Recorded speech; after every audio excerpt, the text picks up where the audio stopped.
Hello friends, welcome to my YouTube channel career space. আশা করি আপনারা সবাই ভালো আছেন। আজকে এই মুহূর্তে আপার প্রাইমারি শিক্ষক নিয়োগের মেরিট লিস্ট সংক্রান্ত যে গুরুত্বপূর্ণ আপডেট উঠে এসেছে, বিস্তারিত সেই সম্পর্কে আলোচনা করব। তাই ভিডিওটি অবশ্যই শেষ পর্যন্ত দেখবেন।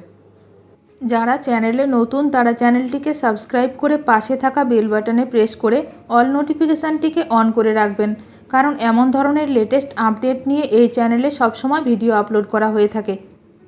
অপেক্ষায় আছেন 1637 জন। পঞ্চম দফার কাউন্সেলিংয়ের নোটিশ এসএসসির। উচ্চ প্রাথমিকে ফের কাউন্সেলিং করানোর নোটিশ দিল পশ্চিমবঙ্গ স্কুল সার্ভিস কমিশন। উচ্চ প্রাথমিকে পঞ্চম দফার কাউন্সেলিং হবে 8 এপ্রিল। এই মর্মে নোটিশ দেওয়া হলো। স্কুল সার্ভিস কমিশনের চেয়ারম্যান এক বিজ্ঞপ্তিতে বুধবার জানিয়েছেন, ওই দিন সকাল 10টা থেকে কাউন্সেলিং শুরু হবে। এই সংক্রান্ত শূন্যপদের তালিকা কমিশনের ওয়েবসাইটে প্রকাশিত হবে। সেই মতো 28 মার্চ সংশ্লিষ্ট প্রার্থীদের ইন্টিমেশন লেটারও কমিশনের ওয়েবসাইটে দেওয়া হবে। তৃতীয় পর্যায়ের কাউন্সেলিংয়ের পর চতুর্থ পর্যায়ের কাউন্সেলিংয়েও চাকরি প্রার্থীদের এক বড় অংশই অনুপস্থিত ছিলেন। এই অবস্থায় পঞ্চম দফার কাউন্সেলিংয়ের নোটিশ দিল এসএসসি। 28/3/2025 তারিখে মেরিট লিস্ট আপলোড হয়েছে। 26 মার্চে শূন্যপদ আপলোড করা হবে।